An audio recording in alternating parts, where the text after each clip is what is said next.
00101. Tao doesn't play around. Theo let out a grunt as he picked himself up from the floor for the 100th time tonight.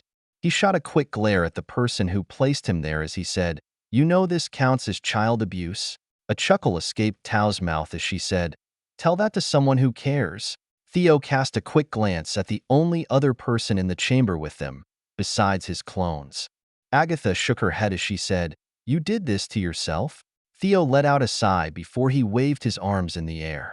A complex spell matrix formed in the air before him and turned into a massive shield that surrounded him completely. It was almost 10 feet tall and 30 feet in diameter. As it slowly rotated around Theo, it began to shimmer in a golden light as it reinforced itself. The next second the spell flickered before it exploded and Theo was launched from his place. Theo spun in the air a few times and then slammed into the floor. His momentum slowly died as he rolled repeatedly on the ground, before he stopped face down in the compacted dirt. After a few moments, Theo groaned as he pushed himself up. He was bruised and bleeding from a head wound as he asked, "Did Trukuin find me?" Tao raised an eyebrow as she said, "No. You overpowered your spell, and I used it against you." A pink-haired girl appeared next to Theo as she said, "Give me just a few minutes, and you'll be fine. Thanks for the help, Sakura." The girl nodded, but focused on her task as Tao walked up to them. Tao looked over Theo for a few moments before she said, "Don't think we are finished because you suffered a head wound. We still have another hour until we're done with today's training." Theo resisted the urge to flip her off. He was already doing punishment training. No need to make it worse. If it could even get any worse in the first place. He unconsciously shivered at the thought she would extend the training for another week. He would be lying if he said the training wasn't effective. Maybe there was a study done that said beating people to make them improve at something didn't work. But Theo was currently living proof of the opposite. In the past 4 months under Tao's training regimen, Theo had made massive improvements in his spellcasting. The spell he just used was proof of that. When he started, that spell was the size of a basketball and would barely hold together. Now it was strong enough to tank a good amount of damage. Unless he went against Tao, she could still destroy it in one hit with no effort at all.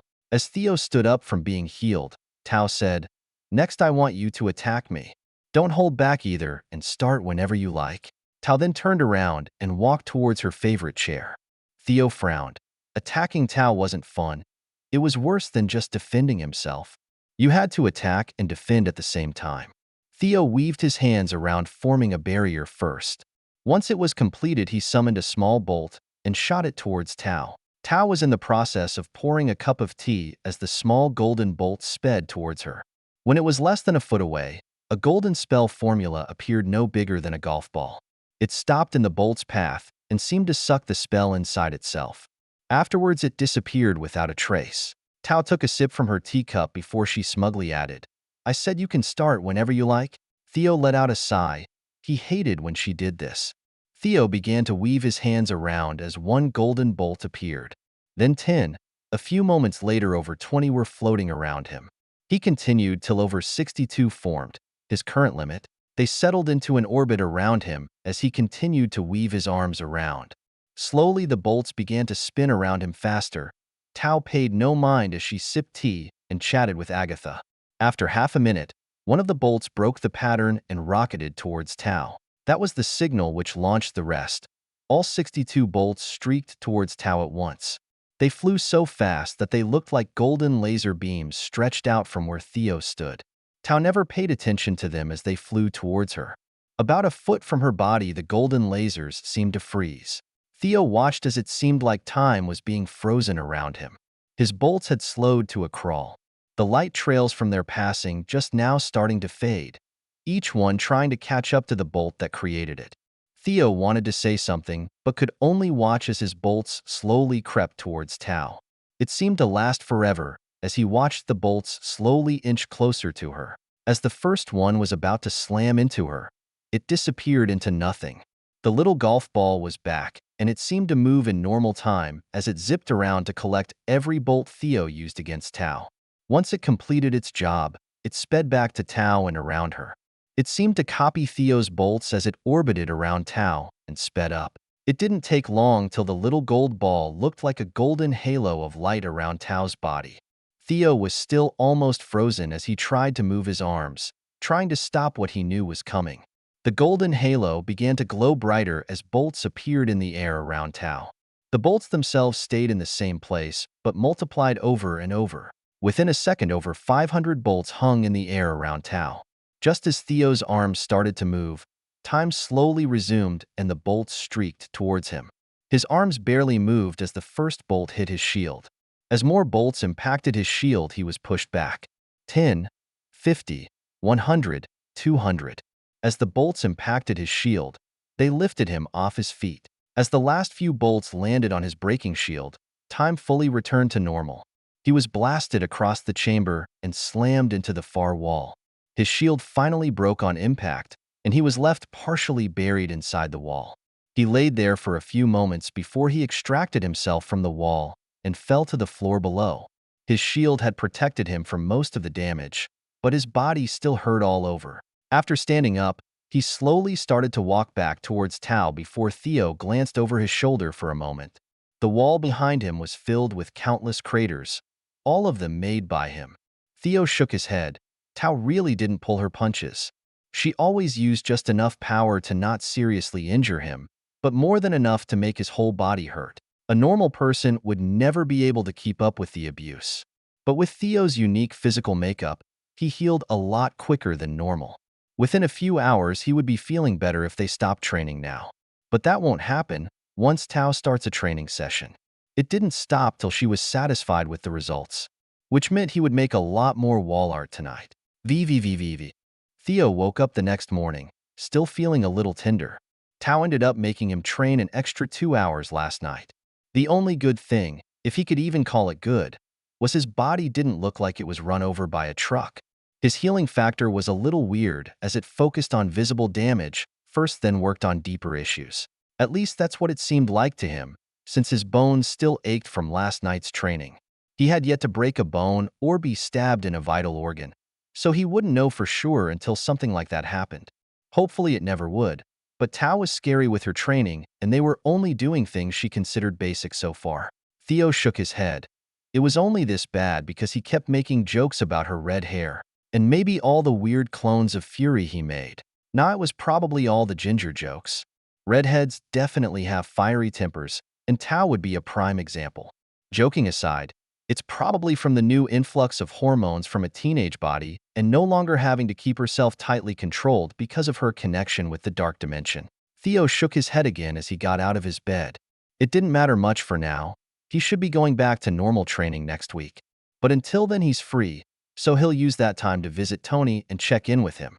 It was over 4 months since he last saw him, and he wanted to check in on the progress of their joint venture. As Theo moved to his closet, he used a cleaning spell to refresh himself before he picked out clothes for the day. After getting dressed, he moved through the house to his siblings' room. He found Millie sitting up in her bed, her hair a complete mess as she stared blurry-eyed at her feet. Theo moved next to her bed as he said, "Morning, sleeping-head. What woke you up?" Millie pointed at the window. The blinds weren't closed properly and the sun was shining through the gap. It landed right where her head would be if she was laying down. Theo chuckled as he asked, "Want me to help you pick out clothes, or are you gonna do it?" Millie let out a yawn as she fell back onto her bed, this time with her eyes facing away from the sun's piercing light. Theo shook his head and moved to pick out her clothes. When he was finished, he moved to do the same for his little brother. He tried to wake Millie up a few times, but she didn't want to get out of bed. Theo decided he would head downstairs instead and spend a little time on the computer until the rest of his family came down. As he was having breakfast with his family, his mother said, "Since school will be out soon for the summer, what does everyone think about going on a little trip?" Millie perked up as she asked, "A trip? Will there be cake?" Jacob smiled as he looked over from where he was feeding Isaac and asked, "I thought we were going to talk with everyone else first?" Daniel nodded as she said, "I've already talked with Mary, Sarah, and May. They all think it's a wonderful idea." Daniel turned to Millie as she said, "There'll be cake, candy, and cookies, but only if you behave." Millie nodded seriously as she said, "Millie will be good for cake." Jacob let out a little sigh before he smirked and said, "Well, what have you planned, since you already asked everyone?" Dream Ventures Amusement Center. They have a zoo, water park, and 2 amusement parks. One of them is made specifically for kids under 10. Daniel smiled at Jacob as she said, they also have adult-based attractions, a golf course, full spa, indoor and outdoor go-kart tracks, with 4 different types of go-karts. Jacob nodded along before his eyes lit up at the word go-karts. As he scooped up a spoonful of baby food for Isaac, he asked, how far away is it and how much will it cost? It's a 6-hour drive or so from here, and it'll cost about $2,500 for a week. That includes us and the kids with a 2-room suite. Jacob nodded as he said, so I would have to close the shop for about 10 days. That's doable, but what about the cost of the amusement park and attractions?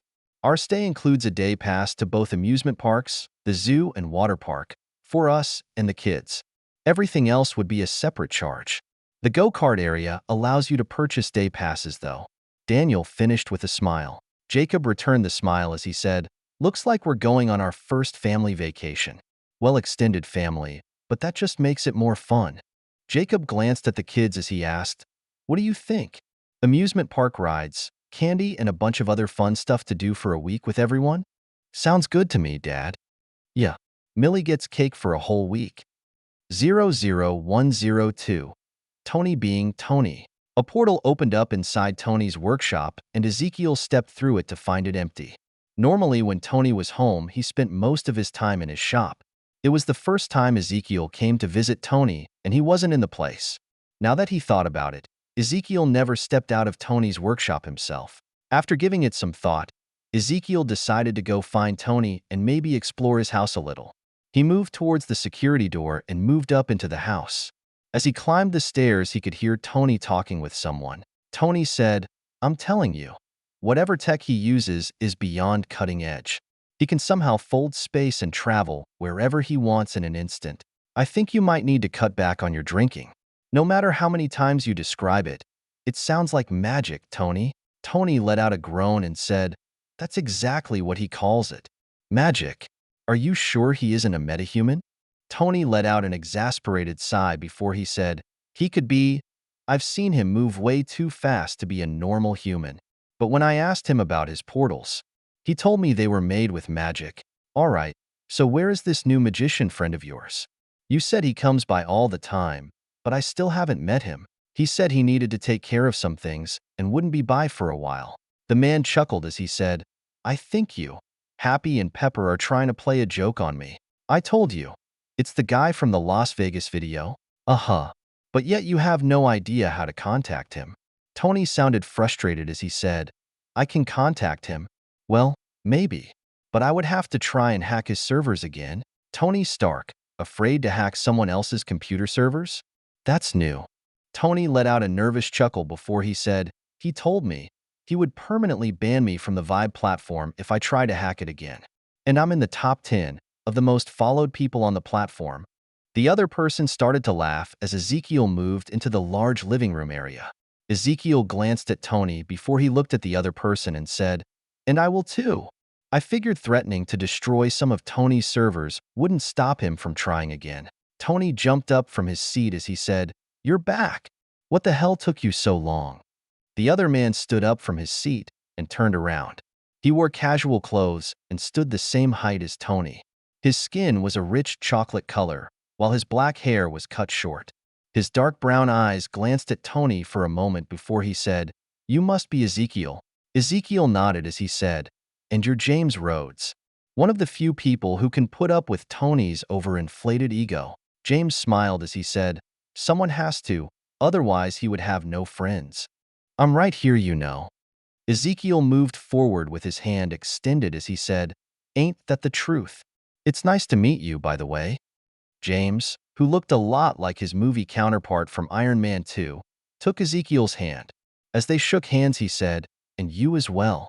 Tony stepped next to them as he said, Ezekiel, Rhodey. Rhodey. Ezekiel. All right, you're friends now. Tony turned to Ezekiel as he said, now, show him the portal thing. As Ezekiel stepped back a bit, he said, I'm not some pet. I don't do tricks on command. Tony had a pleading look as he said, come on, just one portal. Please. He doesn't believe you can make them. Ezekiel glanced at Rhodey as he said, I never noticed how much he acts like a child. Rhodey nodded in agreement as he said, I've known him since college, and I still have no idea how he gets with so many girls. He's rich, Ezekiel said. Tony nodded and added, I'm also handsome and charming. You're also egotistical and kind of an asshole, Rhodey said with a smile. Ezekiel nodded as he added, and a lush. Tony frowned as he said, not even a minute, and you guys are already teaming up on me. Rhodey shrugged as he said, you kinda make it easy. Ezekiel smirked as he said, he's right. As to your earlier question, I was busy. Well, leave a phone number or something for next time. I wanted to talk about the project a few times, but you weren't around. Plus, what the heck were you doing? It's been over 4 months. Tony finished as he crossed his arms over his chest. What project? Are you making a new weapon or something? Ezekiel shook his head as he said, smartphones and tablets. Tony nodded as he said, it's kind of a big secret right now, and I am currently testing the prototypes. Tony pulled out a sleek-looking black device about 7 inches long by 3 inches wide and about half an inch in depth. He pushed on the front glass, and the screen flickered on to show a picture of Tony with 4 half-naked girls with him in a bed. Thankfully, Tony was still in clothes. He flicked his finger over the screen in a pattern, and the phone unlocked to show the home screen. Another picture of Tony was on the screen, this time sitting in a car. A girl's head was in his lap. Ezekiel shook his head as Rhodey said, I don't want to know. Tony smiled as he said, it's just some road head, and you can't see my dick or anything. Rhodey waved his hand at the phone as he asked in a slightly annoyed voice, this is your new project? Ezekiel grabbed the phone from Tony as he said, yes, but Tony isn't showing you the reason for it. Don't look through the picture folder, Tony exclaimed as he tried to take the phone back. Ezekiel glared at Tony as he said, I wasn't going to. No one wants to see your penis. Ezekiel turned the phone to Rhodey as he said, this will be the future. It's not only a phone or a camera. It's a whole computer in your pocket. Ezekiel opened up the web browser, which was open to a porn site with the tag redheads highlighted. Both Ezekiel and Rhodey turned to look at Tony, who flushed and said, maybe we should use one of the other test phones and not my personal phone for this. Ezekiel handed the phone back to Tony as he said, how about we just give him one of the models to test with? Tony closed his phone quickly, and as he placed it back in his pocket, he asked, are you sure? I thought you wanted to keep it a secret. None of them have logos, right? He could just say it's some government project. Plus, I want to take a few and give them to some people for testing. Tony nodded in understanding as he asked, I have 4 different models ready for testing, and I already gave one to Pepper and Happy. So I get to be a beta tester? Rhodey asked, before he continued, it won't be as fun as the jet you made, but this is probably safer. The jet is totally fine. Tony smiled as he said, if it wasn't, the Air Force wouldn't have bought 100 of them. Rhodey had a frown as he asked, after how many crashes? 15? The test pilots pushed them too hard, and we needed to work out the kinks. I was one of the test pilots. Ezekiel shook his head as he said, are you guys finished, or do you need a room? Before Rhodey could speak, Tony said, no, we're good. Let's get him a phone, and then let's get some dinner. Rhodey nodded as he said, food sounds good to me. After that, they headed down to Tony's workshop.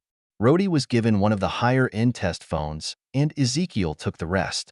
When they figured out what they were gonna eat, Tony called Happy down to join them. As Happy entered the room, he asked, what car do you want to take, boss? Tony smiled as he pointed at Ezekiel, who was off to the side, playing with one of the phones. Happy nodded in understanding as Tony said, all right, let's go. Ezekiel glanced up before he let out a sigh and said, fine. Ezekiel spun his right arm around, and a portal opened up in the middle of the room. Rhodey's eyes widened as he looked at the portal. Tony smirked as he patted Rhodey's shoulder and said, I told you. Now let's go eat.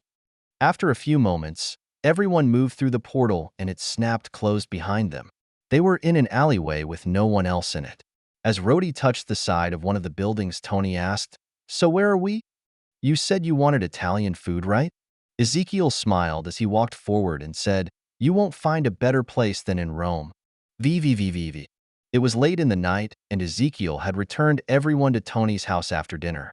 Before he left, he gave Tony his email address. Since Tony started complaining about Ezekiel disappearing after drinking over a whole bottle of wine by himself.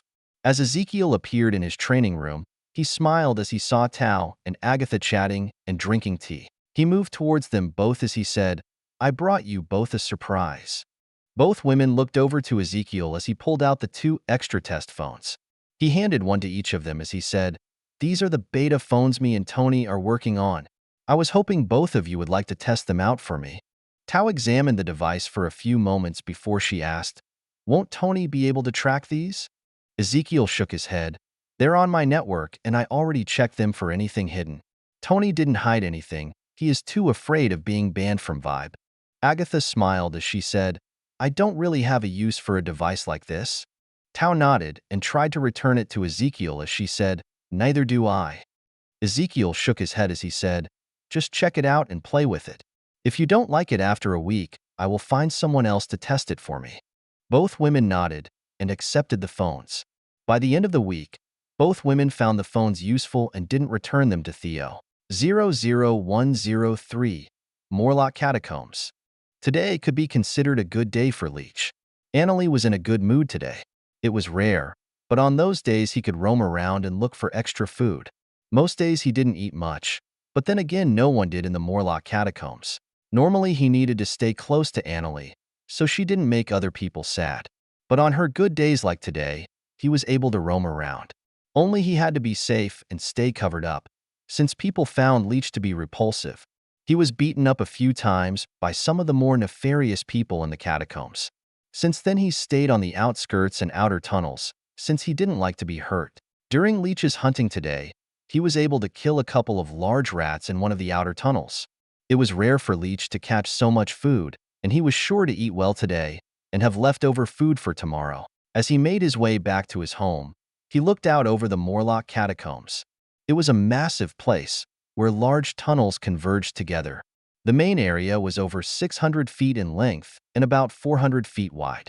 Running down the middle of the place were large supporting pillars that connected to the curved roof, resting over 100 feet above. Light in the place was sporadic at best, some from battery-powered lights, others from cooking fires.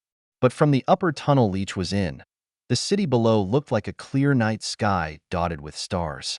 Leech admired the view for a few moments before he moved down the ladder into the catacombs. At the bottom, he moved to the left, hugging the wall as he moved to his home. He was forced to live on the outskirts, partly from his looks, but mostly because Annalie lived there. It took about 10 minutes, but Leech made it back to his home without incident. His home was made from some scrap wood, pallets, and metal. Inside of it were some worn-out blankets, some extra clothes, and his prized possession, a partly ruined picture book. The book showed different places around the world, all of them outside and in the sun. It had been years since he was last topside and enjoyed the warmth of the sun. People up there treated him worse than the mean people in the middle of the catacombs. He didn't like being hit or yelled at, so he decided staying down here in the dark was for the best.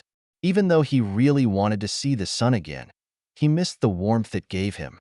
The warmth from a cooking fire just wasn't the same. As Leech moved past his home and Annalie's home next door, he came to the small barrel they used as their fire pit.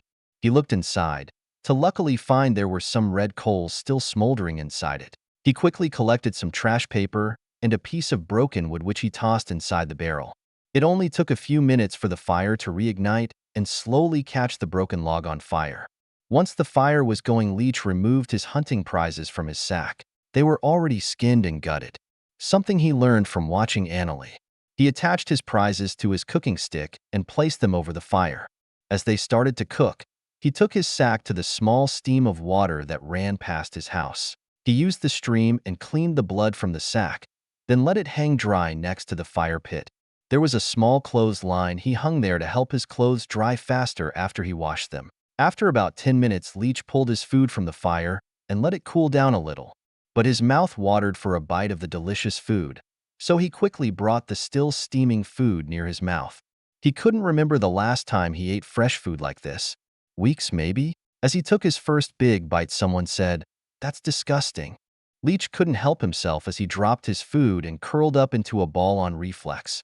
If someone came out here besides Annalie, it was only for one reason: to use Leech as a punching bag. It didn't happen often, but it was enough to make Leech afraid of other people besides Annalie. People on the outskirts were the rejects of the rejects, so people tended to pick on them. Leech didn't understand why. He never did anything to them. Leech was just Leech after all. After about a minute of not being kicked or hit, Leech slowly opened his pure white eyes as he looked up. In the dim light, he could see a black-haired man standing a few feet away from him with a smile on his face. Leech almost flinched from the man's steady gaze. People never looked at him like that, and it was kinda scary. Most people looked at him once and would look repulsed. Then they would turn away or tell Leech to look away from them. But most of the time, they'd just tell him to go away. The man glanced down next to Leech and said, "Sorry about your dinner. I didn't mean to scare you." Leech took a moment to glance where the man did and saw his cooking stick with his rats laying on the ground. Leech wanted to reach for it, but his instincts told him it was a trap. This person was playing with him. No one was nice to Leech. Not even Annalie was nice to Leech. The man slowly raised both his arms up as he said, "I really didn't mean to scare you. I just thought eating rats was gross as all. If you want, I can get you something better than rats to eat. Would you like that?" Leech's instincts were screaming at him to curl up tight and prepare to be hit. But the man's smile was so genuine that he just stared back at the man. The man slowly lowered his hands, but kept his smile as he waited for Leech to move. Leech, for his part, was frozen in fear and shock and couldn't move. After almost 5 minutes, Leech finally asked, "Leech, no hit?" "No, I will not hit you." "Is that your name, Leech?" Leech nodded the tiniest bit in response, before he slowly reached for his cooking stick as he watched the man. He didn't get up and stayed curled up on the ground with only a single arm outstretched for the stick. Once he had it in his hand, he quickly pulled the stick next to him and never broke eyesight with the man once. And the man watched Leech in return. The soft smile never left his face. The man pointed at himself as he said, "I'm Ezekiel." After another minute or so of looking at each other, Ezekiel finally said, "If you don't mind, I'm going to sit down on the ground. Is that okay with you?" Leech nodded a little again, but never took his eyes off Ezekiel. Ezekiel slowly sat on the ground a few feet away from Leech and waited. It took another few minutes before Leech finally relaxed and slowly sat up. Ezekiel's smile was a little more warm as he asked, "So, Leech, would you like me to get you some better food?" Leech shook his head. People didn't do nice things for him, and he wouldn't fall for it. Plus, fresh rat was one of the best foods you could catch down here. How could Ezekiel give him something better than that? After a few more awkward minutes of silence, Ezekiel said, "If it's okay with you, I'm going to eat something. Is that okay, Leech?" Leech nodded his head as he wondered why Ezekiel was even asking. No one cared what Leech thought normally. Most people didn't talk to him in the first place. This Ezekiel person was weird. Maybe they were crazy like Annalie. After a few moments, Ezekiel raised one hand slowly in the air and made a circle in the air a few times. After a moment, a golden portal appeared in the air and bright light lit up the whole area. It was so bright Leech was forced to close his eyes. It had been a long time since he had seen anything brighter than his cooking fire. But Leech wasn't the only person who saw the light. The whole area saw it as Leech's little area lit up like a new sun in the darkness of the underground. Within moments, it winked out of existence just as fast as it appeared. But that didn't stop a lot of people from being curious and wondering what just happened. Some of the people in the middle of the city even started moving towards where the light came from to investigate. It took a few moments for Leech's eyes to readjust. When they did, he found a pile of thin boxes between him and Ezekiel. The top one was open, and Ezekiel was pulling something out of it to eat. Leech wasn't sure what it was, but he knew it was some kind of surface food. After Ezekiel chewed the first bite of his food, he said, "You can have some if you like." Leech wasn't stupid. This was a trick. Leech shook his head and cautiously took a quick bite from his dinner instead. They stayed like that for about a minute, both of them eating their own food. The silence was broken by Annalie as she opened the door of her shack. The rusted hinges creaked loudly as it fully opened, and Annalie looked outside. She was a short woman with a wrinkled face, with large glasses resting on her plump nose. Her curly black and gray hair was cut short, while also streaked with white hair, showing her advanced age. She was hunched over, and as she stepped forward out of her house, she used a cane in her left hand to help her walk. She slowly moved towards Leech and Ezekiel, who stopped eating to regard the woman. Leech slightly in fear, and Ezekiel in curiosity. The woman frowned. Her wrinkled face contorted as she looked at Leech.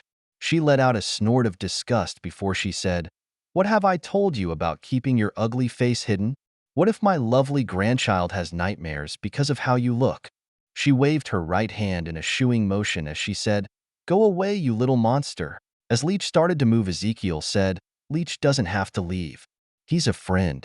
Leech froze as Annalie glanced at Ezekiel, her eyes wild as she said, "You don't have to be nice to this monster. But then again, you've always been a sweet boy. Haven't you, Timmy?" "Yes, Grandma," Ezekiel said. Annalie smiled as she looked down at the stack of pizza boxes and said, "Timmy, you're such a good boy. You brought your grandma pizza." Annalie reached down and pinched Ezekiel's cheek, then picked up one of the pizza boxes. She smiled at Ezekiel as she said, "You should come visit Grandma more often, sweetheart." "I will, promise," Ezekiel said. "Good. I'll leave you with your monster friend, honey." As she walked back into her home with her pizza, Leech stared open-mouthed at Ezekiel. Ezekiel glanced at Leech as he asked, "What? Is there something on my face?" After a few moments, Leech asked, "Friend? Leech friend?" Ezekiel nodded, his warm smile still in place as he said, "Of course you're my friend." Leech blinked in confusion. His head tilted to the side as he asked, "Why? Why not?" Ezekiel asked, "Because he's an ugly little monster, that's why." A loud voice said from behind Ezekiel and Leech. Leech collapsed into a ball as Ezekiel glanced over his shoulder at the new people who arrived. Then he glanced over to Leech, who was shaking on the ground. Ezekiel turned to glare up at the person who talked and said, "You need to apologize to Leech." The man laughed as he said, "I'll never apologize to that little monster, and you can't make me." Ezekiel smirked as he asked, "Oh, I'm sure I can make you, but it would be best to do it yourself. That way no one gets hurt." 00104. Meeting the Morlocks. Ezekiel smiled up at the three men. The man in the middle was the one who spoke. Each one had some type of visible mutation that made them stand out as metahumans. The man in the middle stood out as he had red scaly skin and two small horn-like protrusions on the front of his skull. The man sneered as he looked down at Ezekiel. He studied Ezekiel for a few moments before he said, "You and that little freak are the only people who will be hurt if you don't learn your place. Now why are you here, surface dweller, and what was that like? Apparently teaching idiots some manners. Now apologize to Leech before I make you regret ever being born," Ezekiel said. All three men tensed up as they sized up Ezekiel before the man in the middle laughed. He laughed for a few moments before he said, "I think we'll beat you till you act more like your little monster friend over there." Ezekiel shook his head as he said, "How about I show you what hell is like?" As Ezekiel finished talking, the ground started to shake. The three men found themselves having issues standing and before long fell on the ground. Around them, the ground cracked open as ominous red light seeped out.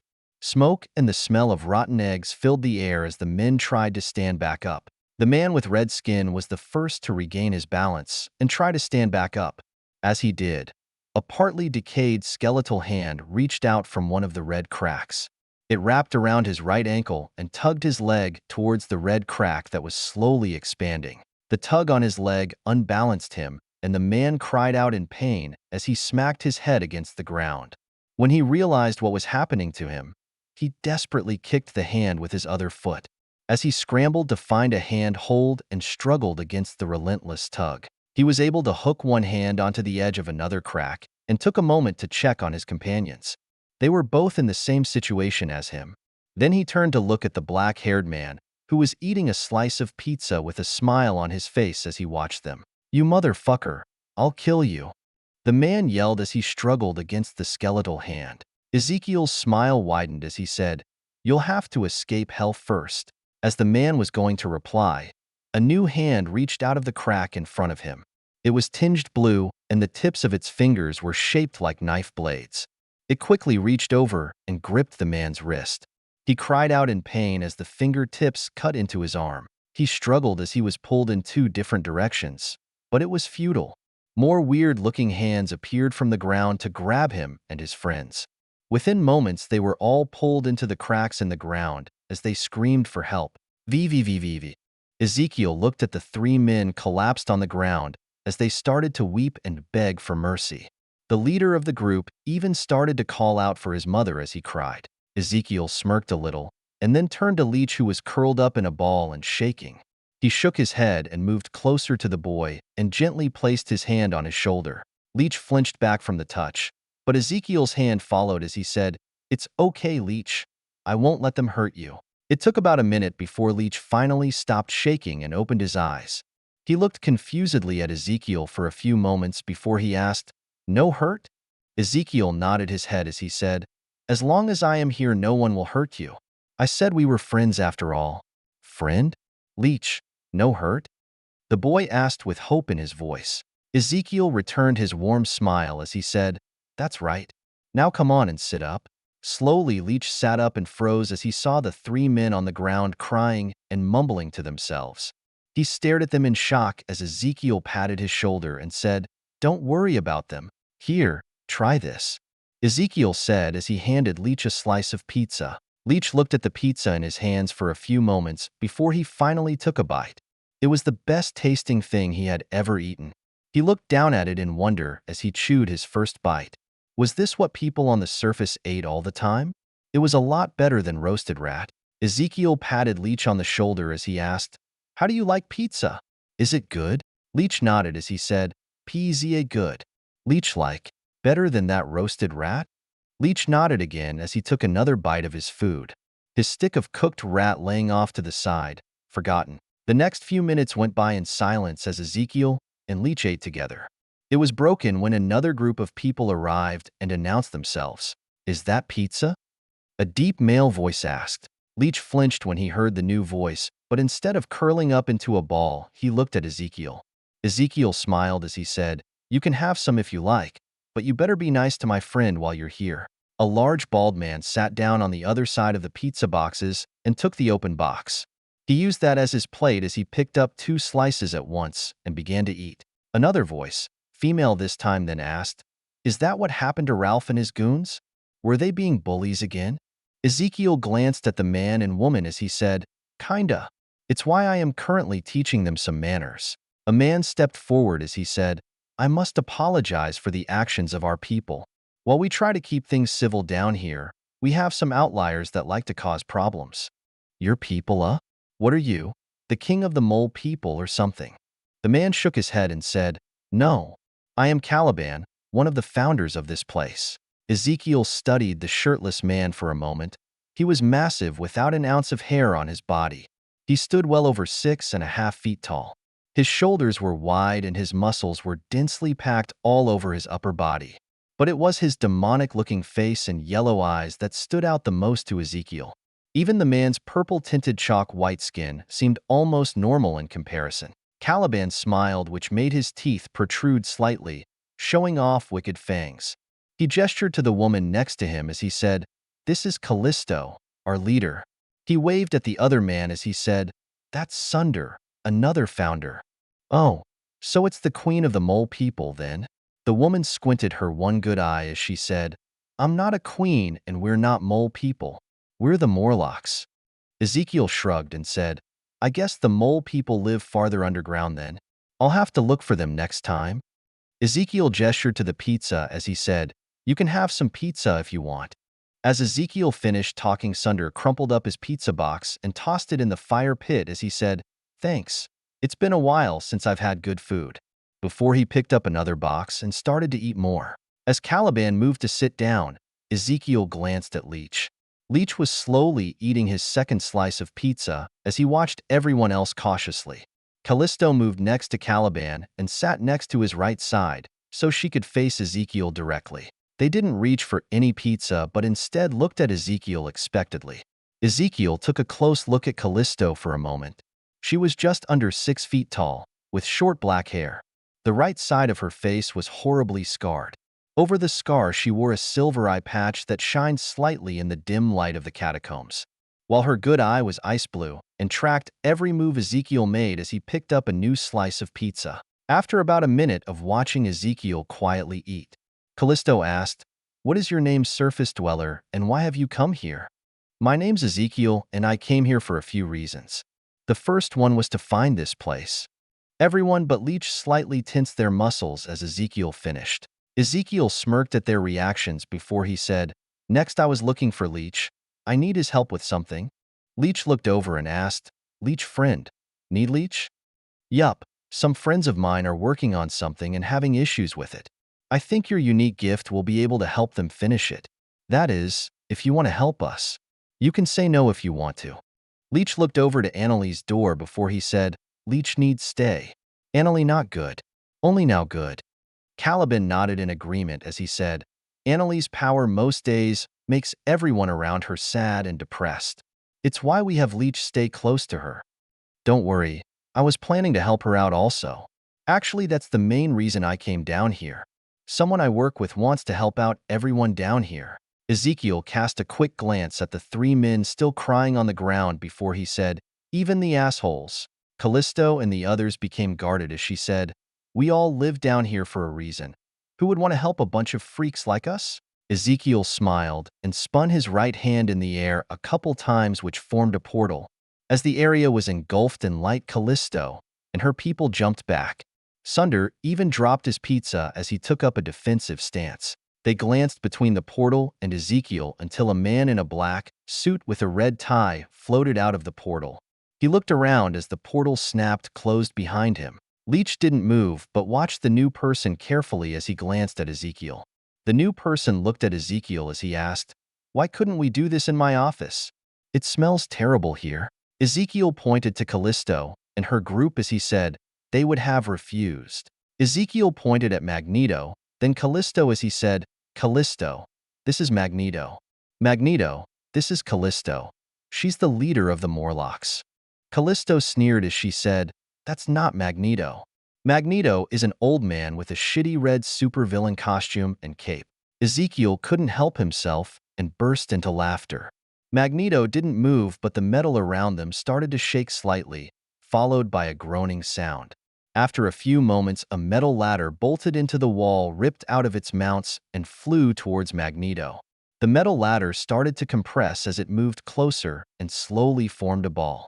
Afterwards, it expanded out and turned into a chair. As the man sat down, Ezekiel calmed himself enough and said, that was pretty good. You've been practicing? The man nodded as he said, we can discuss that later. Magneto turned back to Callisto and her group as he said, you were saying something about how I dress? Callisto gulped before she said, I apologize. I might have misspoke. I happen to think red looks good on you. 00105. Leech makes a new friend. Theo thought offering the Morlocks a safe place to live, decent food, and the ability to walk in the sun without having to hide themselves would be easy. It turns out he was wrong. While some of them liked the idea and agreed, others hated the offer and thought they were fine where they were.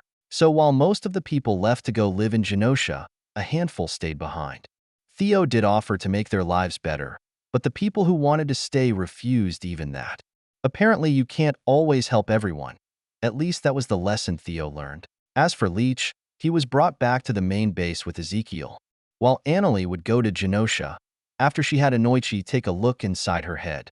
When Annalie was younger, her children were killed, and that drove her crazy. Her powers mixed with her mental state was a bad combination, which is why Leech was forced to be around her and keep her powers in check with his own. Hopefully, Anoichi could sort her out and fix the damage, or at least make her somewhat better. Otherwise, Ezekiel planned to clone her a new body without her X gene. As for Leech, well, the boy made some new friends. VVVVV. Ezekiel waited for Leech to pack his things, even though he told Leech he would get all new stuff. But Leech still wanted to bring his book and spare clothes. They were all wrapped up in his tattered blanket, which he carried over his shoulder. Ezekiel shook his head as he created a portal for them to the main base. After they stepped through the portal, Leech looked around in awe as Ezekiel checked his tablet. He smiled slightly to himself as he said, all right, Leech, this will be your home from now on. Follow me, and I will introduce you to some people. Leech glanced at the room as he asked, home? Ezekiel nodded as he said, yes. You can stay here while you help my friends. Once that's finished, you can either stay here or go wherever you like. Leech dropped his sack and quickly dug through it. He pulled out his book and opened it up to a random page as he asked, Leech, go here?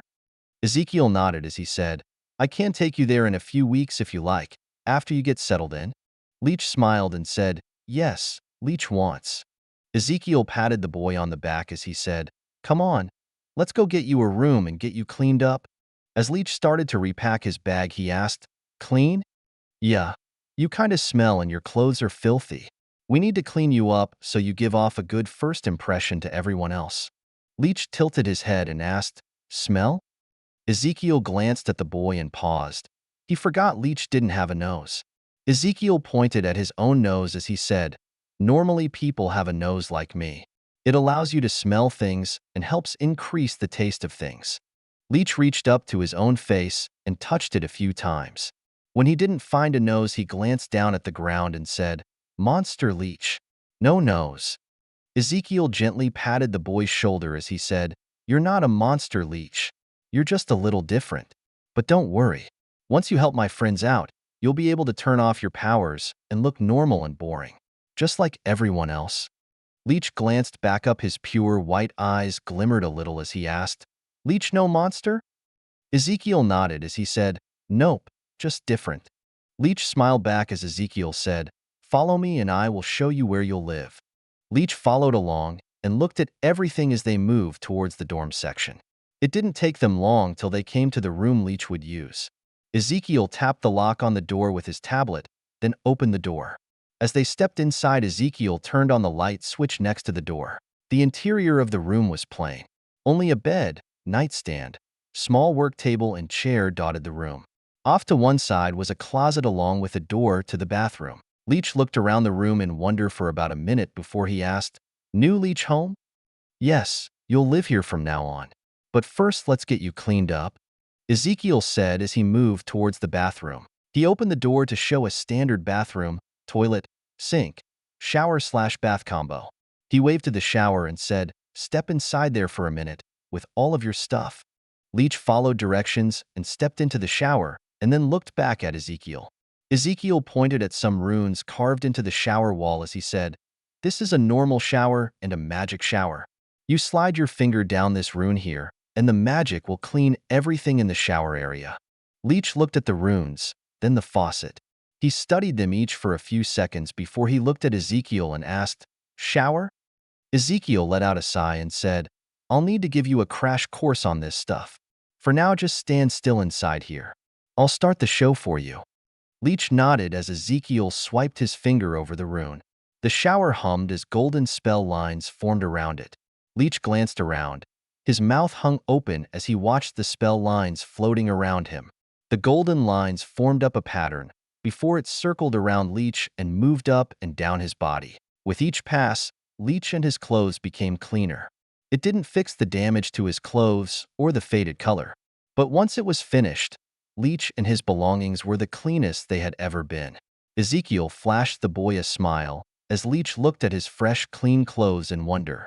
Ezekiel patted him on the shoulder and said, Now that you're clean, let me give you a crash course on how all this stuff works. Follow me to your bed. Leech was still looking at his clothing in wonder as he followed Ezekiel to his bed. Ezekiel had him lay on his bed and put Leech under a Jinjutsu.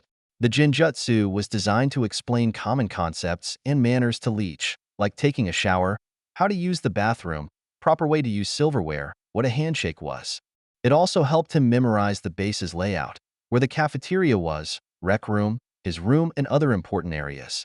Ezekiel could probably make a Jinjutsu to teach the boy how to speak properly, but he thought just putting the boy through school with the other kids would be better. He wasn't completely sure how old Leech was, but he couldn't be older than 14 years old. Caliban, before he left for Genosha, told Ezekiel that he found Leech as a baby about 12 years ago. He was pretty sure Leech was abandoned because of his looks, so he took the boy to the catacombs and he was raised there ever since. Ezekiel was pulled out of his thoughts as Leech sat up in bed. Leech looked around the room as his eyes studied everything. A new understanding flickered behind his eyes as he took everything in. As his eyes came to rest on Ezekiel, Leech smiled and said, Thank you. Ezekiel returned the smile and said, You're welcome. Now how about I introduce you to the other kids? Leech nodded as he said, Leech like? Ezekiel stood up and led Leech out of the room. They headed towards the training room, where all of the kids should be. They should be just about finished with their physical training with Steve and the others for the day. As they entered the massive training room, they saw a large group of people near the sparring arena. Only a handful of people noticed them as they approached. Almost everyone else was focused on the two people sparring. In the arena, Steve and Bucky were trading blows with each other. Both men were still adjusting to their new bodies and moved in what could only be considered a deadly dance. With each punch, a block, parry, or dodge would answer, followed shortly by a counterattack, and the dance would continue. Ezekiel could admit he was a little jealous of how easily both men moved around the ring, trading blows that could easily injure or kill a normal person. Practicing alone or with his clones most of the time just wasn't the same as sparring against another person. Oh, he could spar with Tao, but she liked to add magic into the mix. While great, it just wasn't the same as what these two men were doing, just using physical strength and skill to push them to their limits. Leech watched the two men fighting with his eyes widened, as a concept he had never thought of before entered his mind. If he could learn to fight like that, people wouldn't be able to hurt him anymore. This was something he had to learn. The spar lasted a few more minutes before Bucky was able to slip past Steve's guard. He landed a devastating blow to Steve's stomach that forced him to double over. Everyone cheered as Steve stayed like that for a half a minute, trying to catch his breath. Bucky smiled and waved at everyone before he patted Steve on the shoulder and helped raise him back up. Both men smiled at each other as Bucky said, "That makes us even, 30 for 30 now." Steve nodded in response, still trying to fully catch his breath. As everyone settled down, Ezekiel whistled loudly. As everyone turned their attention towards Ezekiel, they noticed the strange person next to him. Next to Ezekiel stood what could best be described as an alien with green skin, instead of the normal gray you would see on a TV show. The person was short and stood only a little taller than 4 feet. Their head was larger than normal and shaped like an upside-down egg, with their chin ending in a point. Large, oval-shaped white eyes took in everyone as the person stepped back slightly at the sudden attention. Their 3-fingered hands clenched slightly, and they seemed to cower as they tried to move behind Ezekiel. Ezekiel placed a reassuring hand on Leech's shoulder as he said, "Hey everyone, I wanted to introduce someone to all of you. This young man is named Leech. He'll be joining us from now on." A girl appeared out of the air in front of Leech and looked at the boy for a moment before she said, "I'm Ava. It's nice to meet you. Why is your skin green?" Leech flinched back as the girl appeared, but Ezekiel's hand kept the boy mostly in place. When he realized nothing happened, Leech looked at the smiling girl and said, "Leech always green?" Ezekiel smiled and said, "He's a metahuman like Cecily." Ava nodded in understanding as Cecily walked out of the group, along with her main group of friends. Gabby was the second fastest and moved close to Leech as she said, "Hi, I'm Gabby. It's nice to meet you. You're a metahuman? What's your power? Is it cool? I have claws and can heal." Leech looked at Ezekiel for help as Laura came next to her sister and said, "Settle down, Gabs, he's nervous." Ezekiel removed his hand from Leech's back as he said, "Leech has never been to school, so take it slow with him, Gabby. As for his powers, they are special and it's why he's named Leech, which at some point we should probably change." Ezekiel glanced over to Cecily as he said, "Come over here for a moment, Cecily." As Cecily stepped in front of Ezekiel and Leech, Ezekiel said, "Leech, this is Cecily. She is one of the people you are gonna help." Both Leech and Cecily turned to look at Ezekiel as he smiled at them both and said, "Shake hands." Cecily turned to regard Leech for a moment as Leech raised his hand. She took his hand in hers and slowly from her fingertips her powers were sucked back into her body. Cecily stood in complete shock, and everyone around them watched in silence as Cecily's liquid metal body turned into pale white skin. It took about a minute, but before long, Cecily's whole body was normal again. She looked down at herself as tears formed in the corners of her green eyes. Before she pulled Leech into a tight hug as she started to cry.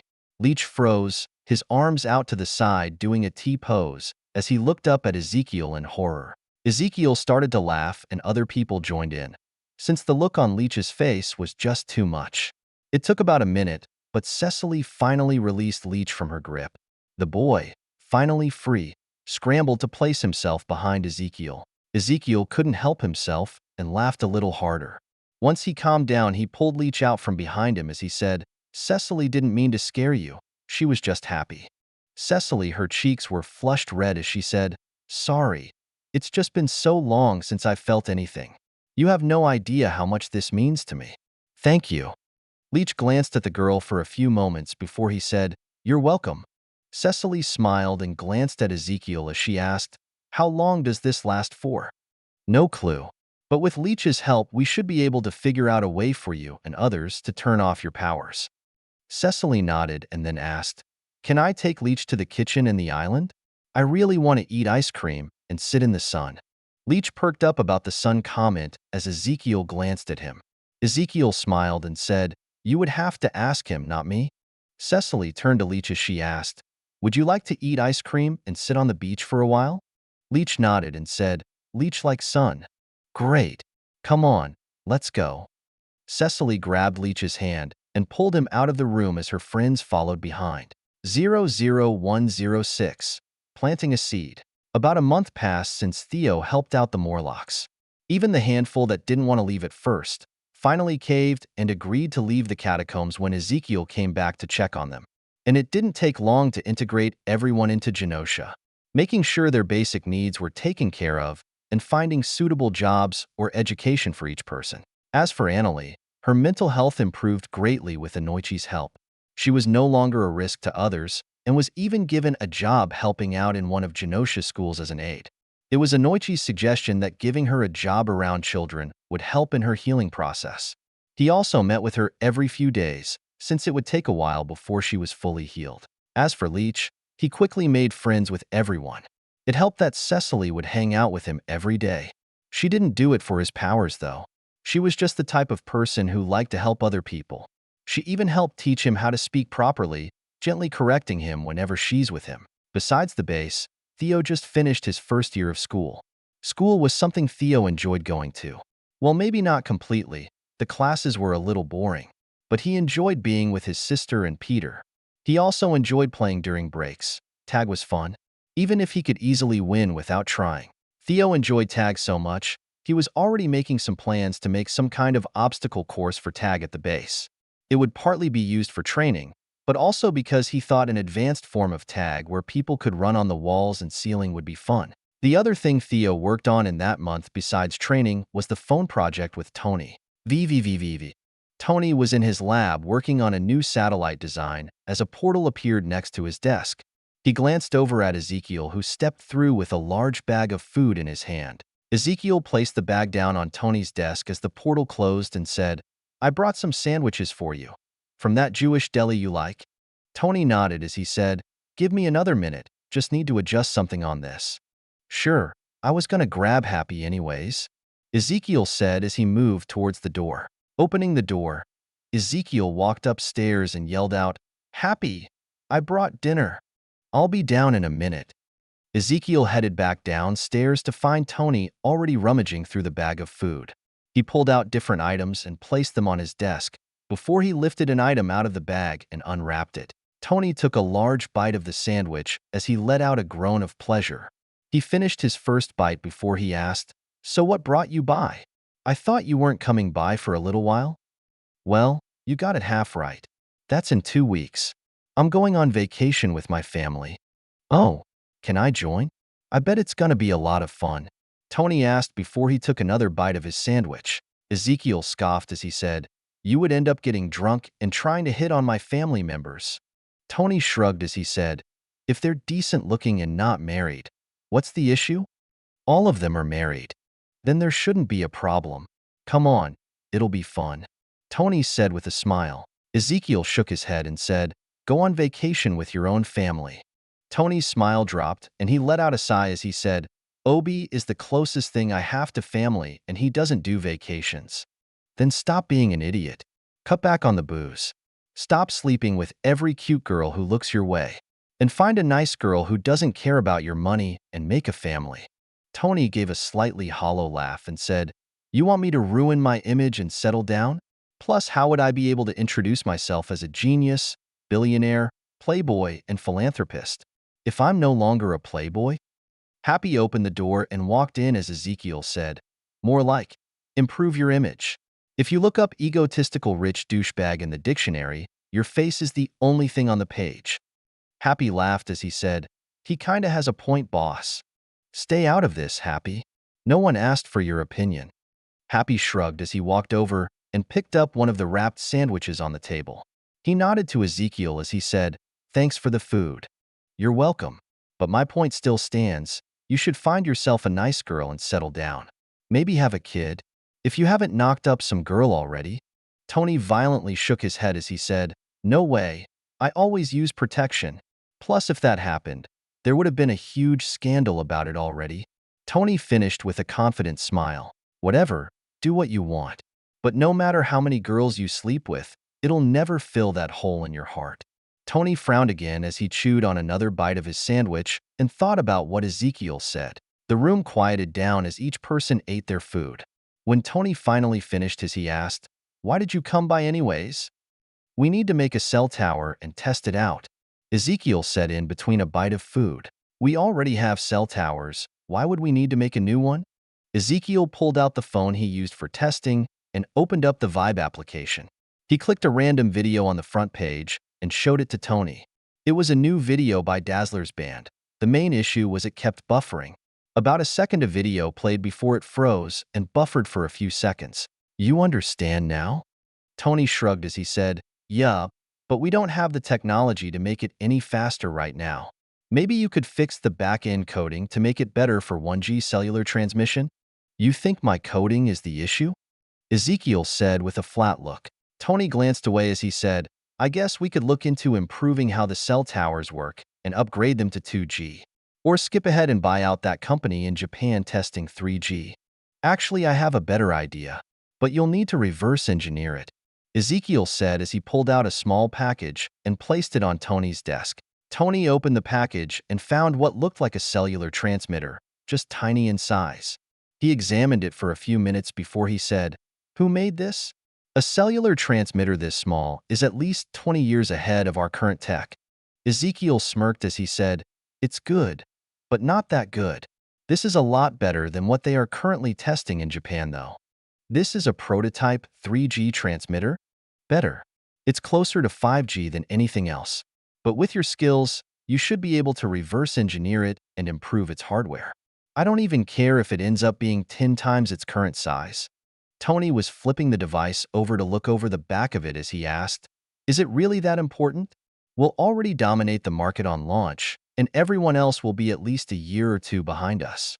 Tony glanced up as he said, "Don't get me wrong. I see the potential for this with our phones and tablets. But we would be spending billions to get the infrastructure in place for this to work. We would still profit in the long run, but—" Tony's eyes widened, and he looked directly at Ezekiel, who smirked as he said, "You figured out what I plan to do?" Tony nodded as he said, "We patent this and set up all the infrastructure. Then we charge other companies a premium to use it. The money we would make should easily cover our initial costs and make a big profit after a few years of service. Only we'll have to lease the patent out to other companies, though, or we might run into issues with being a monopoly." "Yup, but that's why we charge a fee that's reasonable and make the patent rights almost unreasonable to purchase. Even if someone buys a lease for the patent, it will be crap because I won't be releasing my code for it. They would have to build the code themselves. Yeah, they would have 5G, but it would never be as good as what we offer." Ezekiel finished with a smile.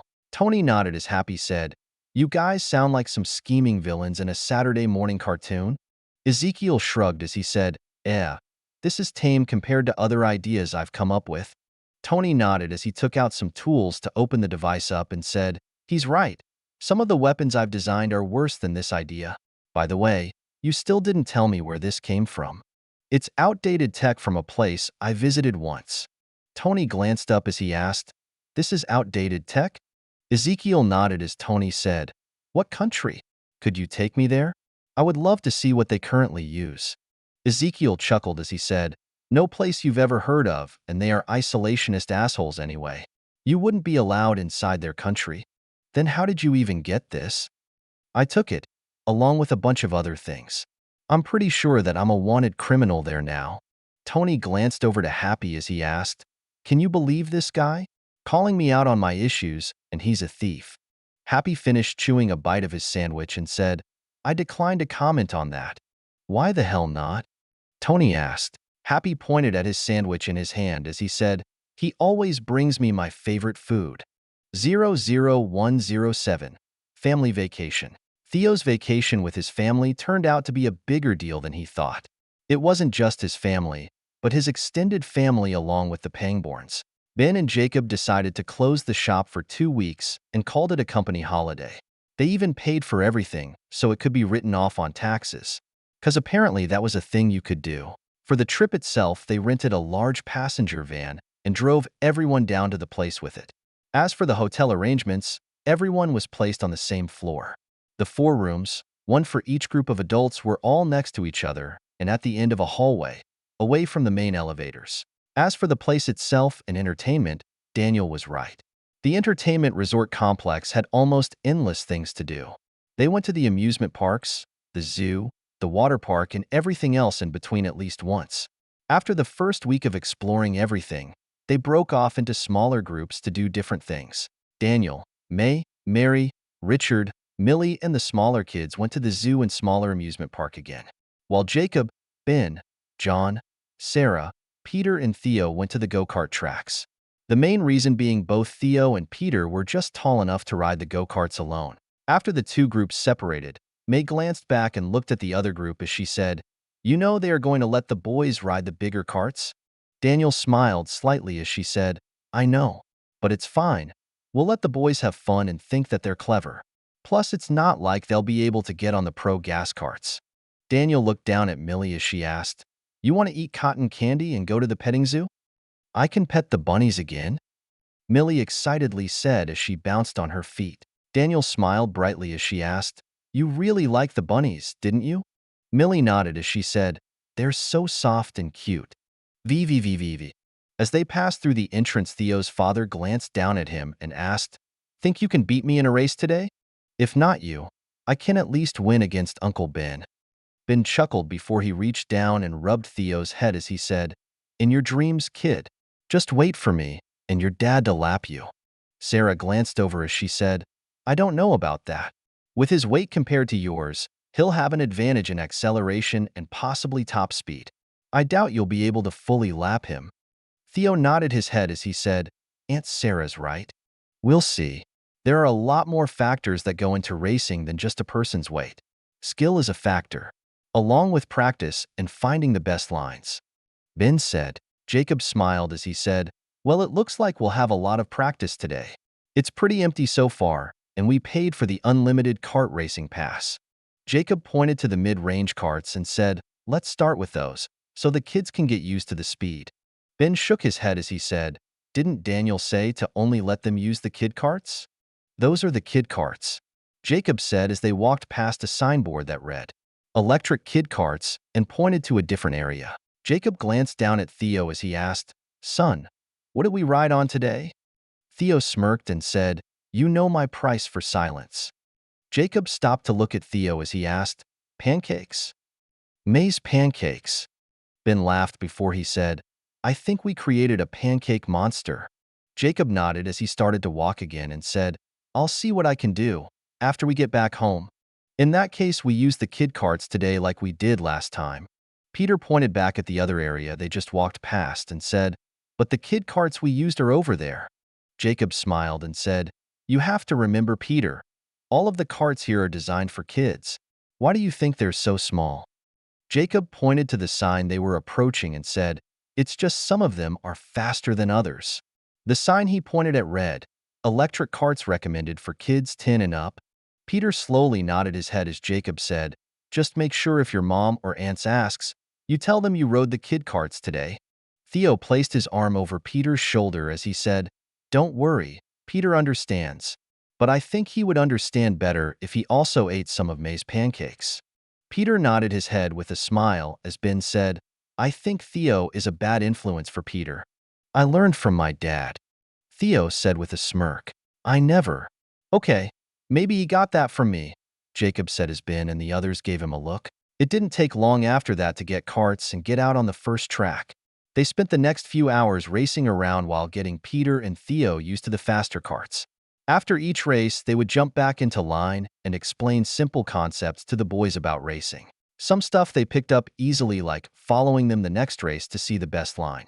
But more advanced advice, like quickly braking before a turn to front-load the cart and then initiating the turn. which would help quickly rotate the cart into the turn, was somewhat lost on Peter. He did figure it out after a few races, but he still needed practice with it. Theo, on the other hand, picked it up right away and was in the process of trying to make it more consistent. When Theo was trying to first learn how the skill worked, he watched his father and Ben a lot. He quickly came to a conclusion. Both of them were masters of the skill and could even make the carts drift slightly by doing the technique. John and Sarah could also do it, but they were nowhere near as proficient with it. After practicing a while longer, they want to go meet up with everyone else and eat lunch together. Theo and his father couldn't help smiling when they saw Millie. She was dressed up in a purple princess costume and was holding a stuffed bunny to her chest. Jacob picked her up as he asked, "How is my little princess doing?" "Great. Mom let me pet the bunnies again, and then we went to a princess tea party." She held up her bunny as she said, "Mom also won me this bunny. I named him Bun Bun." Jacob kissed her on the cheek and then looked at the bunny as he said, "It's nice to meet you, Bun Bun. I hope you and Millie become good friends." Daniel and the others smiled at Jacob interacting with Millie and her bunny. Then she turned to look down at Theo and asked, "Did you have fun racing?" Theo nodded as he said, "Yeah. Dad and Ben even taught us how to drive better. Hopefully after lunch, I can beat one of them in a race." Daniel smiled and placed her hand on Theo's shoulder as she said, "I'm sure you can do it, sweetie." "Thanks, Mom," Theo said with a smile. They continued to chat with each other over lunch before they split up again, with plans to meet back up again later for dinner. As Theo's group made it back to the go-kart tracks, they moved towards a new area. The sign read, "Gas-powered carts. Recommended for ages 14 and up." Theo thought there might be an issue, since both Peter and him were so young. But Jacob and the others said it was fine as their legal guardians. So the staff let them ride the carts after checking with management and making sure they could operate the carts properly. The new carts were night and day different from the electric carts. Besides the sound from the 50cc engine, the new carts were almost twice as fast. They topped out around 35 miles per hour. When compared to the Pro model carts, these carts were super slow. As for the Pro carts, you needed to be at least 16 years old to drive them. They were 125cc engines and topped out at 80 miles per hour. They also had a roll cage and required the users to wear a fireproof jumpsuit, neck brace, and helmet while in use. Peter and Theo didn't get to drive those carts, but were able to watch Jacob and the others do one race in them. Jacob and Ben fought for the lead the whole race, but in the end Jacob won. Jacob was just more skilled when it came to racing and would always pull slightly ahead on the turns, while Ben, being shorter and weighing about 30 pounds less than Jacob, would catch up on the straights. If the track didn't have so many turns, Ben might have won because his cart could get to top speed faster than Jacob's. The rest of their day was spent driving the 50cc carts and having a blast. Theo even beat Ben in one race. His dad, on the other hand, was another story. He could get close, but was never able to pass him. Actually, his win against Ben only happened because Ben was trying to beat Jacob. He became distracted and missed Theo, who came up on the inside of a turn and took the better line, which forced Ben to the outside, and he couldn't catch back up before the finish line 2 turns away. The rest of the vacation was spent doing group stuff one day, and then smaller groups going off to do stuff the following day.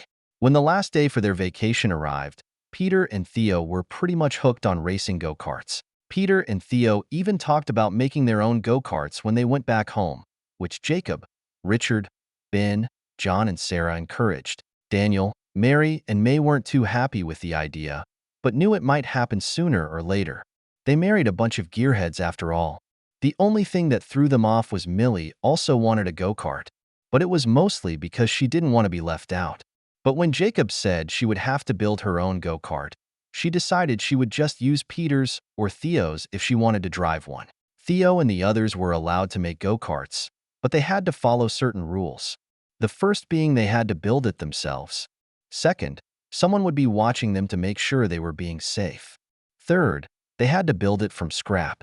The last one wasn't an issue because there was a scrapyard a few blocks away from the family business. The kids would be allowed to go in and, with the help of the adults, collect stuff to make their go-karts. Then Jacob and the others would help the boys with their cart builds. They would be doing most of the work, but any welding, grinding, or the more dangerous stuff would be done by adults. The kids would still be doing everything else, including measuring stuff that needed to be cut. The last rule was they had to wait till next year to start building. Daniel insisted the kids needed to be a little older before she would let them have their own go-karts. VVVVV. A couple days after they came home from vacation, Theo, still caught up on having fun racing go-karts, came up with a crazy idea. An idea that could only really be done in a world with magic. It wouldn't be practical at all, and it had no real value outside of entertainment. But Theo couldn't help himself at the thought of making something like a real-life Mario Kart track using magic. 00108. Reforming of the Mind Palace. During the rest of summer break, Theo spent his time at his father's shop helping out during the day and learning about cars. Peter joined him most of the time, and Millie would show up about half the time. The rest of the time, Millie would go on playdates with her friends from school or spend time with her mother or May. At night, Theo spent his time training and working on rebuilding his mind palace with the help of Tao and Agatha. It was a slow process since Tao easily crushed his last one. At least both of them gave him pointers on how to build up his new foundation and different ways to protect it. VVVVV. Theo was seated in his training room with his eyes closed as he focused on his mind palace. The endless expanse was back in place with its blue sky and lazy clouds. Around him was a group of people watching as he started to build up the new place they would call home. Mountains appeared first, followed by valleys and plains. Lakes of different sizes were next, with small rivers that slowly snaked out from them to create waterways. Some rivers joined together to make massive waterways that ended at a large sea, which was filled with island chains. Then came trees, small plants, animals, and insects. It didn't stop till Theo created an entire ecosystem in his mind. Next, Theo moved everyone with him to a large valley. The valley was surrounded by mountains on the northern side, with one cliff face near the middle being almost completely flat. In the middle of the valley, running down from some mountains far to the east, was a river that snaked through the valley and ended in a massive lake on the western side. Theo started near the lake and removed a chunk of trees. He then began to make buildings and formed a village. The town was a mix of normal and fiction-inspired buildings. Once that was completed, he created a simple wall around the outside of the village with watchtowers and a main gate. When Theo finished, he turned to everyone with him and said, "I think it's done, but go and check it out for yourselves. If you find any issues, let me know, and I'll fix it right away." People started to move into the village as Theo exited out of his mind palace. He glanced over at Tao as he said, "The main foundation is complete. I am letting everyone double-check the village I made for any issues now." Good. Once they're finished, you'll need to condense your memories down using the meditation technique Agatha taught you. Tao pointed over to a meditation mat as she said, "That is enchanted to help you concentrate. Use that during your meditation. Once you're finished, I'll teach you the next step." "Yes, Master." Theo nodded before he moved over to a mat and sat down in the lotus position. He placed his arms upon his knees and closed his eyes. Slowly, Theo inhaled a deep breath and held it. His fingers moved in patterns as orange-colored lines appeared above his head. Over a minute passed by as a massive and complex pattern formed over Theo's head. When lines from the pattern connected to his head, he finally released his breath. His next inhale was short, followed by a quick exhale. His breathing quickly settled into a pattern as the magic formula started to pulse in time with his inhales. The pulse started in the middle and moved out to each ring of the formula. With each move to a new ring section, the pulse would brighten. It took almost 5 minutes for the pulses to reach the last ring of the formula. The pulse settled into the last ring and slowly filtered down the lines connected to Theo's head. This process continued for most of the night until Tao broke Theo out of his meditation trance. Over the next week, Theo continued to use the technique each night. It climaxed with the formation shrinking down to just over 6 inches in diameter with small lines still anchored to Theo's head. Next, the formation began to curl around the edges until the formation turned into a ball. The ball was then pulled inside Theo's head by the small anchors, and a few minutes after it disappeared from view, Theo's breathing settled and returned to normal. When Theo opened his eyes, Tao and Agatha were standing in front of him. They each wore a proud smile as Tao said, "Congratulations. Are you ready for the next step?" Theo nodded and said, "Let's start tomorrow. I need to check in on Tony." Tao let out a sigh as she said, "Fine, go play with your little friend instead of practicing." Agatha chuckled and said, "You're just upset you can't torture the poor boy." It's not torture. It's training for the real world. Tao said. Theo shook his head as both of them started to argue. He stood up and made a hand seal. His form changed into Ezekiel and he said, I'll be back later. Let me know if you want me to bring back anything to eat. Tao and Agatha stopped arguing as they turned to look at Ezekiel, and Agatha said, Have fun on your little play date. It's not a play date. We are working on the cell phone project. Agatha patted Ezekiel's head and said, Sure you are. Now go have fun. Tao smirked the tiniest bit as Ezekiel made a portal and stepped through it. Ezekiel spent the rest of the night hanging out with Tony and Stress, testing the prototype cellular transmitter Tony made. Ezekiel also kept dropping small hints that maybe Tony should find a decent woman and settle down. But Tony chose to ignore those comments as he went out later that night with a pair of models. The next night, it was back to practice for Theo, since his masters didn't like him slacking off. The first part was easy. Tao and Agatha entered his mind palace with him. Then they showed him the proper way to anchor the memory compression spell into his new mind palace. After that, Theo needed to make and train a defensive shield. The smile Tao made when she explained she would be testing his mental shield for weaknesses made Theo's back break out in a cold sweat and made him second-guess ever wanting to learn magic. Theo still moved forward, though, since he couldn't really stop what was coming. The first part wasn't hard. Theo only needed to create a defensive shield. It was something that most beginners could easily learn. Training it and making it better was the issue. You needed to be probed by someone stronger than you, repeatedly. Tao, on the other hand, didn't like that approach. She said it was too slow to learn that way and started Theo on her advanced learning course. Tao first sat down on a meditation mat and began to build a simple spell formula in front of her. Once it was finished, she said, This is the mental shield spell matrix. Study it and commit it to your memory. In half an hour, I want you to make your own. Theo nodded as he studied the relatively simple spell matrix. Within 5 minutes, he already memorized the complete matrix and asked, Why is this so simple? Shouldn't it be more complicated? Tao smiled as she said, I'm glad you realized the issue so quickly. This is just the base so you can understand how the spell should work. Your goal is to build one yourself, completely from scratch. Build my own? But didn't someone already perfect this skill? If someone made this and other people used it, what do you think would happen? Tao asked with a smirk. It only took a few moments for Theo to understand what Tao was hinting at, and he asked, Anyone who knows it can easily break it? Exactly. That's why you'll need to make your own. But first you need to make this one as practice and make it without errors. Since you've memorized it, you may start when you're ready. Yes, master, Theo said as he took a seat on another mat and began to weave his fingers in a pattern. A little while later, Tao was still seated across from Theo and sipped her tea as she watched Theo as he finished the mind defense spell. When the spell formula disappeared, Tao said, Now you need to focus on the spell. Make sure it has sealed your mind palace completely. As you check it over, make sure to probe it for weak spots. Think of the spell like the shell of an egg. If that shell has a type of defect, it will easily crack. As Theo scanned the spell, he found minor issues all throughout the completed spell matrix. After almost an hour, he opened his eyes as he said, I've found a few dozen minor issues within the completed spell. Good. Now I want you to study the spell while I break it.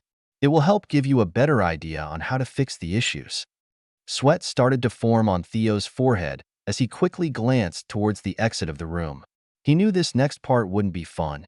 As Theo thought about possibly making a run for it, his mind exploded in agony. Theo let out a groan as he gripped his head and leaned forward.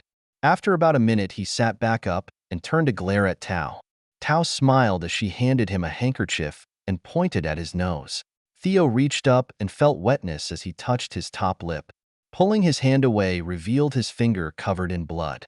He quickly took the offered handkerchief and began to clean his face with it. You were distracted and didn't watch the spell matrix during my attack. Theo finished wiping his face and was going to place the handkerchief to the side when he noticed it was completely clean. He looked up at Tao with a questioning look. She smiled as she said, I prepared it specifically for this training. Now make another spell matrix.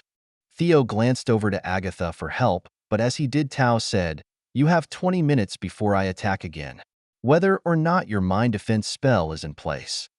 Theo shot a glare at Tao before he quickly started to form a new spell matrix.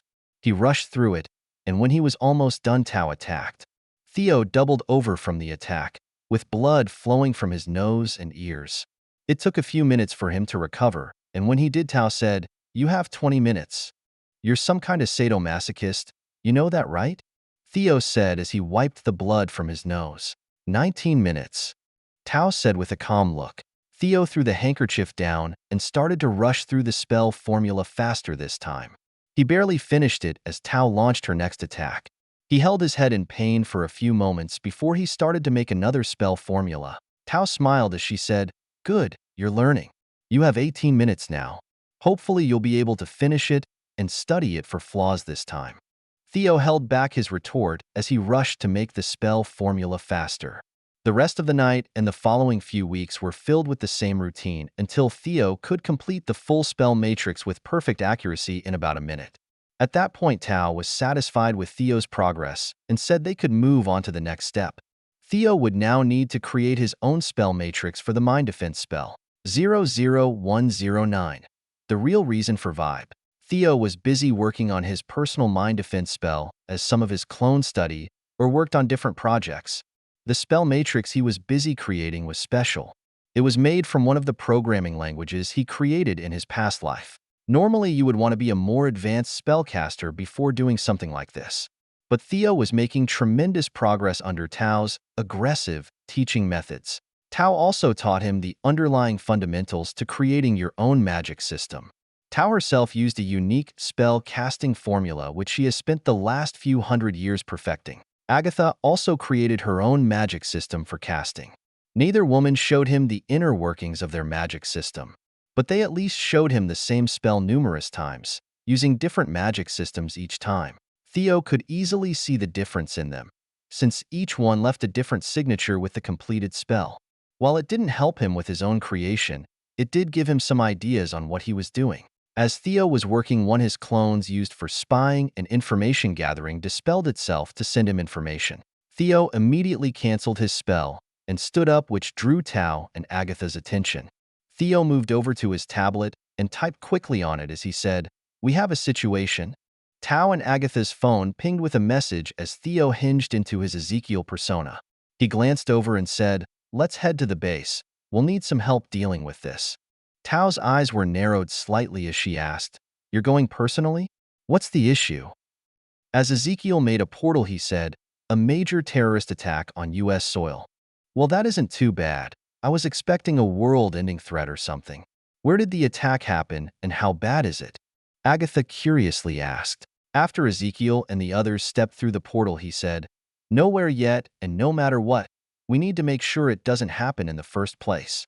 I'll explain more once everyone arrives." It took about half an hour before the main members arrived and the meeting started. Ezekiel, working on his computer, pointed everyone towards the main screen and said, "I was able to find intelligence about an upcoming terrorist attack against the U.S. A picture on the screen popped up of a Middle Eastern man in a white turban with a salt and peppered beard. As the info popped up on the screen, Ezekiel said, "This man here was trained by the CIA to help fight Russians during the Afghan war. But over the past 10 years, he's been responsible for multiple terror attacks around the world. Most of them were made against the U.S. He's on the FBI's most wanted list. I've also had a counterterrorism team trying to locate him, without much luck the past few years." "Did you find him?" Fury asked with interest. "Unfortunately, no." Alexei let out a little laugh before he said, "That man is worse than a cockroach. We tried to kill him many times in the 80s, yet he always lived or wasn't where Intel said he would be." Some more files pulled up on the screen as Ezekiel said, "I'm not surprised. He is part of Hydra." Everyone read over the data on the screen before Fury asked in a slightly raised tone of voice, "So Hydra has been backing him all this time?" "Yes, for almost 3 decades." Fury narrowed his eyes as he asked, "Where did you get this info from?" Ezekiel typed on his computer a little bit, before making more info pop up on the screen, along with a picture of someone else. Ezekiel glanced at Fury and said, "I got it from this man who is some kind of Hydra handler." Steve spoke up as he said, "How did you get info from him?" "From my experience, all Hydra agents commit suicide before they'd ever talk. Ezekiel smirked as he pulled up a profile page for his Vibe social media platform. It was the profile for the man in question. For some reason, he decided to use his encrypted Hydra computer to check out his profile on Vibe. After he connected to my servers, I had access to his whole computer system. Ezekiel typed on his computer to bring up more data on the screen as he said, I have a program that scans people's computers for certain things. If it finds any of those things, me or my clones personally look into it. That's a major breach of privacy and people's personal rights. Why are you even spying on people who use your services in the first place? Coulson asked as he read over the intelligence Ezekiel shared with them. Ezekiel let out a chuckle before he said, That's rich coming from someone who works for one of the world's foremost spy agencies. Ezekiel shook his head before he said, As for why? It's because I'm not stupid. The main reason I made the whole platform in the first place was to spy on people. Everyone around the table had different reactions to that little bit of information. And for once Fury seemed a little impressed with Ezekiel and even nodded his head slightly in approval. As Steve was about to speak up, Ezekiel cut him off and said, Before you go into some speech about respecting people's freedoms and our responsibilities to be good guys, just hear me out first. Ezekiel looked at everyone in the room and said, Almost all of the spying is completely passive, and I only ever look into people if the passive scan flags my system. Otherwise, I have no idea what people are doing and the information from the scan isn't saved. It still doesn't make it right. You're breaking people's trust by doing that. Steve said as he crossed his arms over his chest. Alexei laughed out loud for a moment before he said, This is the real world America's Boy Scout, not some 1950s dream world. If Ezekiel wasn't spying on people, we wouldn't have found this information. Steve was going to respond when Peggy placed a calming hand on his shoulder. Alexei looked like he was going to say something else when Melina slapped the back of his head and said, Be a good boy and don't start fights, you oaf. Melina glanced at Peggy as she said, Sorry about Alexei. He can't help being an idiot. Peggy nodded in reply as Ezekiel typed on his computer before he spoke up and said, This is why I spy on people. A list pulled up on the screen, all of them recent arrests. Pedophiles, rapists, murders, extortion, along with a number of other crimes were listed. The list was in the hundreds, and they were from all over the world.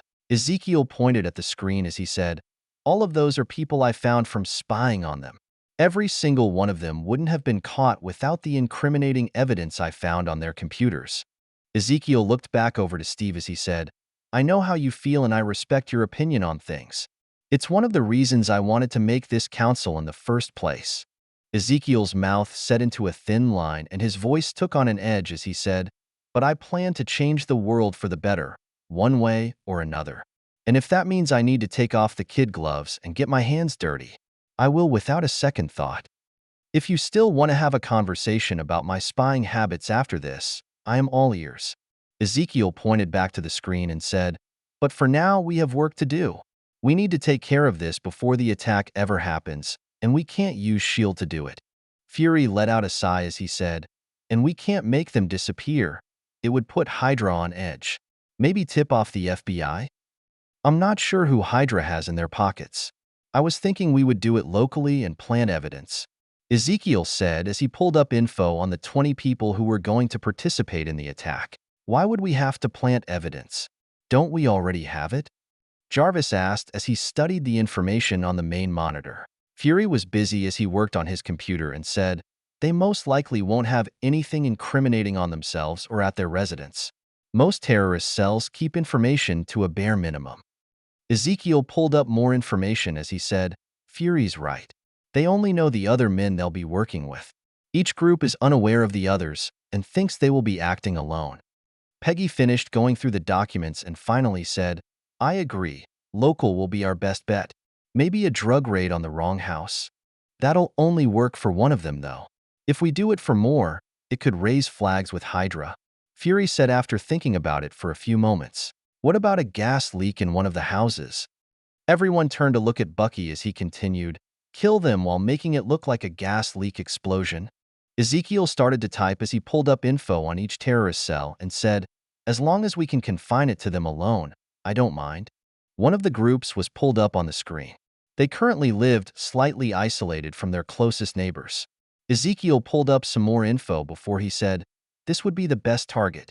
The house is a quarter-mile away from the road, and they use an off-grid propane tank. All right, so that takes care of 2 cells. What else can we do? Why don't we cause a fire and use magic to plant evidence in the aftermath?" Ezekiel looked towards Fury as he said, "I like it. Even if they get out of the fire, they'll be caught." Hill glanced at Ezekiel as she asked, "Why don't we just place an air marshal on each flight? Wouldn't that solve the issue?" "No, Hydra wouldn't be stupid enough to let air marshals on those flights. We have to assume that some people in the FFA are part of Hydra. We have to stop them before they even get close to those planes." Melina smiled as she said, "How about we poison the last group?" "No, that would definitely make Hydra suspicious," Ezekiel said with a shake of his head. Melina's smile turned into a wicked-looking grin as she said, "We'll use something that takes a week or so to work. Something we can spike into their food and make it look like they ate it accidentally. A delayed poisoning from food shouldn't raise any issues. I've used the same technique plenty of times before and was never caught. If all the cells are taken out, won't that raise flags in the first place?" Jarvis asked. "Probably, but if we do it correctly, it might just seem like bad luck. At least that's what I hope will happen. It would be best if they were all taken out within a few days before their operation takes place," Ezekiel said as he pulled up some more information on the main screen. "Why are you so determined to stop this anyways? Don't get me wrong, I don't want innocent people to be hurt. But you said we need to make sure these attacks don't happen," Tao asked as she looked at Ezekiel. "Because I'm pretty sure this will lead to a protracted war on terror that takes decades to finish. Something Hydra would love." The rest of the meeting turned into Ezekiel explaining what could possibly happen if the attacks were successful. When everything was said and done, a plan was in place and everyone voted for it. The next couple weeks passed quickly as the plan was put into action and each cell was taken out a few days before the planned attack. Ezekiel used his spyware on the few people of Hydra he knew about to see how they reacted. Apparently, there wasn't much chatter about it at all. It seemed like it was mostly attributed to bad luck and nothing else. VVVVV. September 11th, 2001. Theo was eating breakfast with his family when one of his clones dispelled itself. His eyes almost bulged out when he looked over the memory packet. He finished his last fork of bacon and eggs before he quickly moved to put his plate in the sink. As he turned to go downstairs, Jacob asked, "Where are you going?" "It's almost time to leave." He turned to his parents and said, "I'll be back in a minute. I was going to grab a book from downstairs." Jacob let out a little chuckle as he said, "You and your books?" Theo didn't wait and quickly moved downstairs before he made a clone in his room who nodded at him. As the clone grabbed a book and went back upstairs, Theo changed into Ezekiel and made a portal. As he appeared in the base, he was greeted by Fury and Coulson as they also portaled into the base. "What's the situation?" Ezekiel let out a sigh as he started to move out of the room and said, "Someone hijacked 4 planes." "What?" Coulson said. 00110. Cut off 1 head. Within 10 minutes of Ezekiel's arrival at the base, he along with most of the others were in their meeting room. The main monitor was already filled with a map of the eastern US, and on it was the location of 4 planes. Steve was watching the main monitor as he asked, "How did this even happen? I thought we took care of the terrorist cells? Looks like Hydra had a backup plan just in case," Coulson said as he studied the screen. Ezekiel glanced at everyone in the room as he said, "We have about an hour before the first plane reaches its target. We need a solution and fast." Ezekiel turned to Tao and asked, "Are you able to portal into those planes?" Tao shook her head as she said, "If we were on the plane, we could easily portal out. But something moving that fast, that we've never been on before, it's almost impossible to do." Coulson glanced over as he asked, "Then how can you portal to different planets? Aren't they moving a lot faster than an airplane? Let's table that till after we take care of this situation," Ezekiel said as he waved at the main monitor. Ezekiel glanced around the room as he said, "All right, we can portal out but not into the planes. So if we can find a way to get Tao or someone else on the planes, we have a possible solution. What else can we do to stop the planes and save the passengers? If you can set me in their flight path, I can probably stop the planes," Magneto said as he looked at Ezekiel. Ezekiel typed on his computer as he pulled up information on the planes. He glanced over it for a few moments before he asked, "Most of the plane is non-magnetic. Less than 5% of the plane will be affected by your powers. Do you think you can stop the plane without tearing it apart?" Magneto thought it over for a few moments before he said, "With its speed, I'm not sure. It could be very tricky. If I disable the engines first to slow it down, maybe." "All right, we'll keep that in mind. What else can we do?" "I could scramble some jets and shoot them down while they're still flying over large open areas with no people. But we would have to do that soon," Fury said as he looked at each plane's flight path. "I'm fine with that, if the planes are empty of civilians. But first we need to get on those planes. Anyone else have any ideas?" Ezekiel asked. Xavier cleared his throat before he said, "I don't want to bring my students into this, but I believe Kurt and Kitty could help us get on those planes." Ezekiel nodded as he said, "With their power set, it would make getting on the planes pretty simple. Actually, would you be able to take over the hijackers' minds and have them surrender control of the plane?" "Unfortunately, I won't be able to do something like that. I have set strict rules for myself and my powers. Taking control of another person's mind is one of them," Xavier said as Magneto laid a reassuring hand on his shoulder. Ezekiel nodded as he said, "I understand and will respect your decision. I actually expected it if I'm being honest. But what about Kurt and Kitty? Could you ask them for their help?" Ezekiel asked. Xavier nodded and said, "Sure, I'll go ask them now." "Good. If they agree, just bring them back here when you return," Ezekiel said before he glanced around the room and asked, "Unless someone has an issue with that?" Fury frowned slightly as he said, "I don't think that's a good idea. They could be a security risk. Storm, Logan, and Beast have all been here, and we haven't had any issues. I think Kurt and Kitty can also be trusted. They aren't teenage kids who post videos online. Those kids could easily let something important slip in one of their videos," Fury said as he leveled his gaze at Ezekiel. "I gave them guidelines to help keep Xavier's school a secret when they started posting videos. Out of the hundreds of videos every kid at the school has uploaded, not one of them has broken those rules, including Kurt and Kitty." Ezekiel returned Fury's gaze as he said, "I think we can trust them and I am willing to vote on that if you disagree." Fury's frown faded just a bit before he said, "Fine, we'll give them a chance." "Thank you." Ezekiel turned to Xavier and said, "Go ask them. We'll wait." Ezekiel then turned to look at Magneto and said, "We need to test your powers on the planes. Go with Mordo and have him portal you in front of Flight 11 to test how it feels, then come back and let us know. Once we have Kurt and Kitty, we'll use Flight 11 as our test run." Ezekiel then pulled up some info on the flight as he said, "We should use my clones to take back over the planes and Magneto will be our backup in case they try to crash them." Ezekiel glanced around the room as he asked, "Anyone have any objections or better ideas?" When no one spoke up, Magneto moved out of the room with Mordo to go run the test. Within 10 minutes, Xavier came back with Kitty and Kurt following behind him. They were both dressed in normal clothes and seemed to be in a daze as they looked at everyone in the room. Kurt recovered first as he asked, "Is that Captain America?" Kitty elbowed him in the ribs as she said, "Stupid, Captain America is dead. He died in 1944. Steve smiled slightly before he said, "Fortunately, I was only trapped in ice and went into some kind of hibernation." Bamf, Kurt disappeared into a cloud of smoke and reappeared next to Steve as he said, "It's a pleasure to meet you, Mr. America. Could you tell me about some of your adventures in the army, please?" Everyone glanced at Kurt before Ezekiel cleared his throat loudly. When everyone turned to look at him, he said, "Kurt, I am sure Mr. America here would love to tell you some stories later, but you were brought here for a reason. Did Professor Xavier explain why?" Kurt shook his head before Ezekiel pointed at the screen and said, "Those 4 planes are currently hijacked and if nothing is done, everyone on board will die. We brought you and Kitty here to help us with them." Kurt nodded seriously as he said, "You can count on me. What do I need to do?" "We need you and Kitty to use your powers and teleport one of our people onto each of those planes. We can handle everything else from there." Bamf, Kurt appeared next to Kitty and gave a salute as he said, "It would be our honor to help. Right, Kitty?"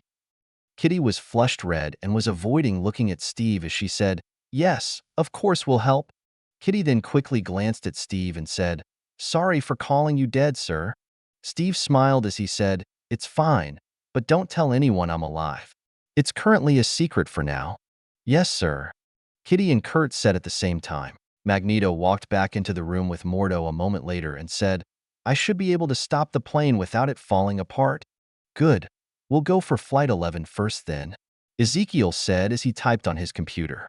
Ezekiel glanced at Shursway behind him and said, "Take Kurt and Kitty to go get changed.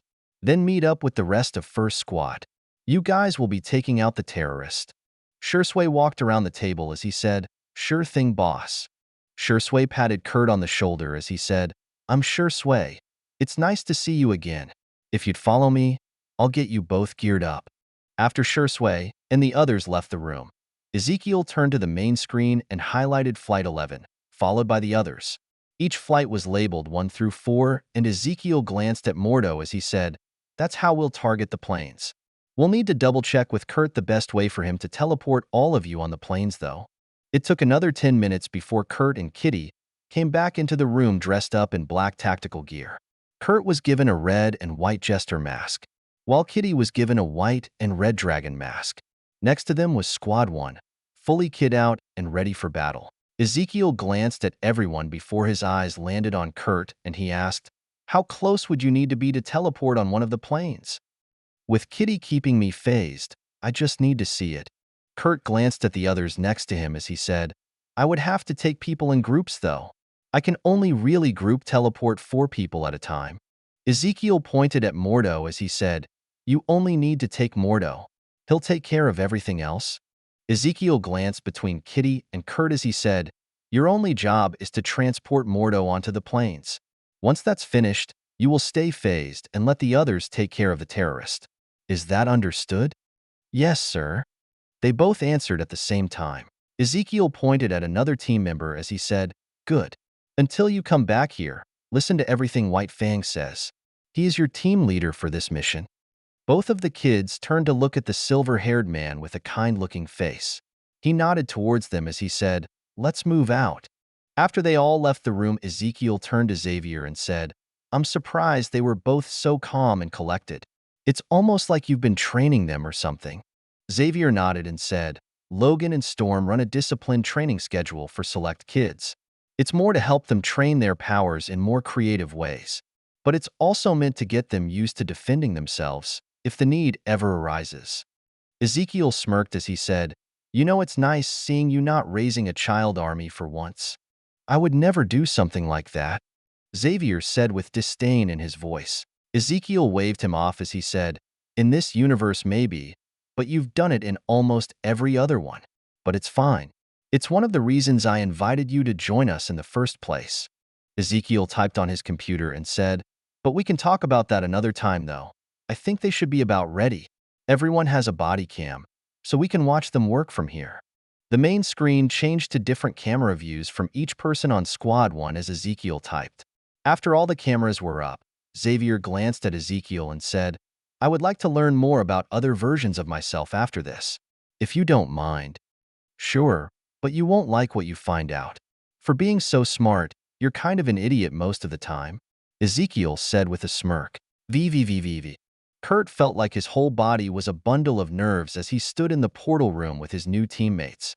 He really wanted to crack a joke or something, but it didn't seem like the right thing to do. People were counting on him and Kitty to help save lives. But a thought creeped into his head. Would they be able to do it and not mess up? As he was lost in his thoughts, Kurt felt Kitty grip his hand a little tighter, and he turned to look at her. Her face was hidden by her mask, but he knew she was giving him a reassuring smile. She always did when he was nervous. He squeezed her hand back as White Fang said over their comm unit, "Mordo, you can begin when ready." Mordo quickly opened up a portal before the whole group moved through it. Passing through the portal, they were greeted by a grassy field with a plane flying high above them. As the portal snapped closed behind them, White Fang said over comms, "Jester, Dragon, it's your turn." Kurt glanced at Kitty, who put her hand on Mordo's shoulder and nodded. The next second, they disappeared in a cloud of smoke. The first teleport put them just above the middle of the plane. In the short split second before they started to fall, Kurt reoriented himself and teleported them inside the rear of the plane. No one noticed them when they first arrived since they were phased.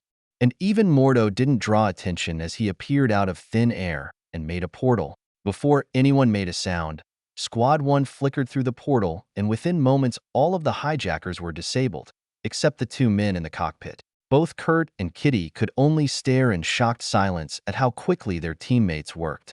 The passengers, on the other hand, had yet to notice the hijackers were incapacitated. White Fang moved to the cockpit door and with a metallic silver-colored blade, cut the door lock off. As the piece fell to the ground, he flickered into the cockpit and disabled the pilots. Within a few minutes, the real pilots were back in control and heading towards the nearest airport to land, while Squad 1 collected the hijackers and moved to exit the plane. On the way out, everyone on the plane cheered and thanked them for their help. They quickly departed and moved on to the next plane. It wasn't long before all of the planes were cleared of hijackers and told to land at the nearest airport. From the first plane to the last, it only took about 10 minutes total. VVVVV. Back at base, Ezekiel smiled as he said over the team's comm unit, "Great job, team. Return to base and put the prisoners in holding cells for interrogation. And make sure to check them for suicide capsules." As Ezekiel glanced at the others around the table, an alarm blared out and the screen changed to a news alert. It showed the top floors of a building on fire as a news anchor said, "Just moments ago a plane crashed into the South Tower of the World Trade Center." The room was completely silent for a few moments before Ezekiel slammed a fist onto the table as he asked, "How many fucking planes did they hijack?"